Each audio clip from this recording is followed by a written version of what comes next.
tababarku way buusay kolan qobadi harraabto kanool degmada markay gobolka Shabeellaha Hoose waliba daafurka tababarku waxa uu qayb galay gadoomiyaha ururka haweenka gobolka Shabeellaha Hoose iyo gadoomiyaha degmada markay haroonto gobolkaasi ujeedka tababarku way buusay doorkii kaliin harraabto reedan haliisyoga isdhaxgalka bulshada waliba aan kooreyntii meel ku hay gadoomiyaha ururka haweenka gobolka Shabeellaha Hoose iyo gadoomiyaha degmada marka iyo ana bogaadeen in tababar lan qobada harraabto ka soo degmada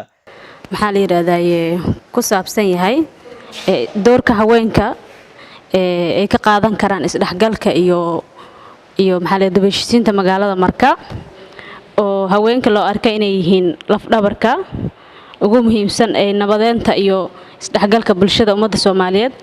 gaar ahaan hadda gobolka Shabeellaha Hoose oo magaalada marka aan joogno Mr. Maryama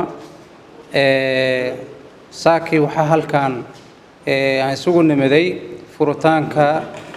seminaarka lagu qabanayo degmada marka seminaarkaas ay xuban ka yihiin gabdhaha Soomaaliyeed ee degan degmada marka seminaarka wuxuu ka turjumayaa sida loo dadka wacyi geliyo isxilqaanka bulshada ee degmada marka si ay u samaysato wax qabad ayadu gacmaheeda ay ku qabsanayso sidoo kale wuxuu ka turjumayaa isdhaxgalka bulshada Soomaaliyeed ee sida habeenka waxaan idin rajaynaynaa cashiradaas aad qaadi doontaan inaad isticmaali doontiin ama aad maragtay ku shaqaysan doontiin haddii Ilaahay yiraahdo saasato meel ku hadlay gadoomiyaha gobolka Shabeellaha Hoose Ibrahim Aadan Ali Naja وسأنا دردار مهرب تتوبرك لنقبضي انتي أشردي وفائدين بلشدي وفائدين وحول وضن كدعة لبعض وين وحيسو قرتها وينك عربنا مركز اللي وقف قاعد وحاسو يدل إن عنها هلنو بلشة نظيفة ورنتي هوينك حق سنة آد وغد سنة لين عقونتا وحبرشة عافماتك مال والبك عليهم في عنقله متكمدة هنرابط توبرك لنقبضي كل شيء asharad iyo walyaabo ay ku faa'iideysadeen waxaan noo keenay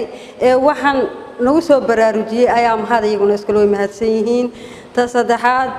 anaga horta mugdi aan ku jirnay markii hore run ahaantii laakiin hadda iftiin baa noo soo baxay iftiinkaas oo ah maanta doorkan ku leenahay baan la fahansiiyay dib u heshiisiinta doorkan ka qaadan lahayn baan la fahansiiyay haween waxaan nahay baan la fahansiiyay ما فهمتي marka horta halka iftiin weyn waad ku mahadsantihiin alxamdulillah ilaahay baa mahadsan idinkuna waa mahadsantihiin ta saddexaad waxa waaye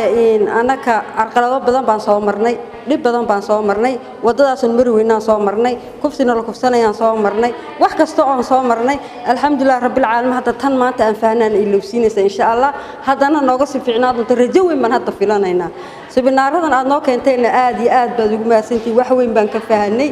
هذا وحنا نقولنا ضد البحر ولا واحد ما نعرف جرين متبدأ أنا هذا مركز جوجي ولا إنسان الاستعمال يعني رهانتي ما نعرف